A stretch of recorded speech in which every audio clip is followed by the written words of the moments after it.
For more on this, let's speak to Anita Mendiratta. She's an aviation and tourism consultant. Welcome back to the programme, Anita. Now, we went from record high jet fuel prices to now record-breaking temperatures. How severely is this heat wave disrupting flight operations and airline bottom lines across European hubs at the moment?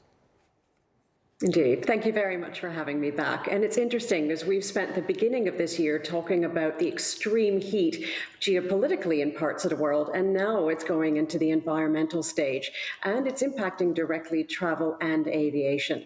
It's going to have a significant impact, and what I find quite concerning, we're still in June only, so we can anticipate there's going to be a very high risk of that going now into the summer. But exactly as you were saying in your introduction, this is impacting the tourism sector fundamentally.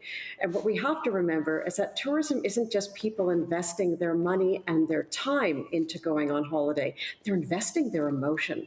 So the disappointment has been immense when you look at major cities having to close down iconic visitor sites because it's simply dangerous for both the visitors and the visited, the people working on the sites. So this is going to have to be something that we really re-engineer for as an industry to keep tourism going, because it is such a vital part of economies of these destinations that are being hit very badly right now.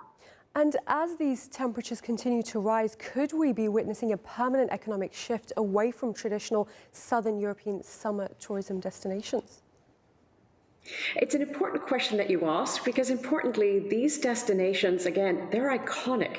People have put so much time and money and aspiration into going to see them. So people are going to continue to want to go to see the Eiffel Tower, for instance, in Paris. But if we look at where we are right now, the temperature this time last week was 17 degrees higher than it is today.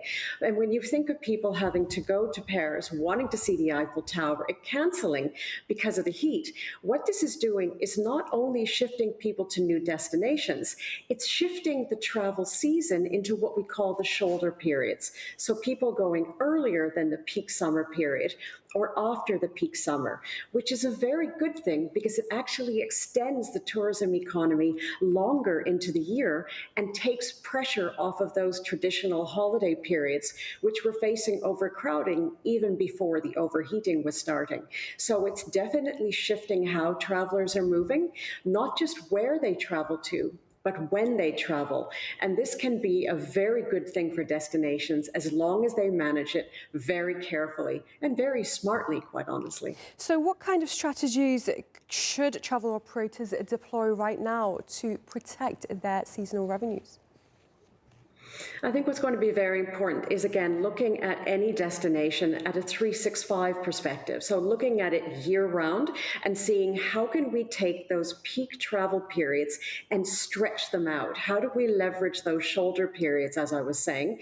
And equally, how do we make propositions for the low seasons, for when the weather is not typically as good as it is in summer, but we know that there's less pressure on those iconic sites so people can still continue to go.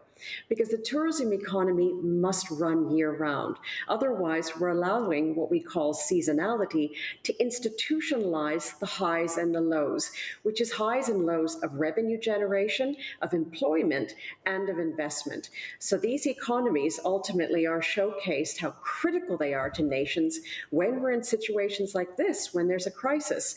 So it's really about managing it through the year, recognizing the demand for travel is only going to increase. How do we take the pressure off of those intense periods of overcrowding and overheating so people can still continue to travel, but do it in a way that's much more pleasant for the visitors and the visited all year round, rather than having to switch off destinations, which quite honestly cannot afford to. They need tourism because they need it for, in many of these places, 1 in 10 jobs of a country come from tourism. So they need to keep that economy moving. Anita Mendiratta, great to speak to you as always. Thank you.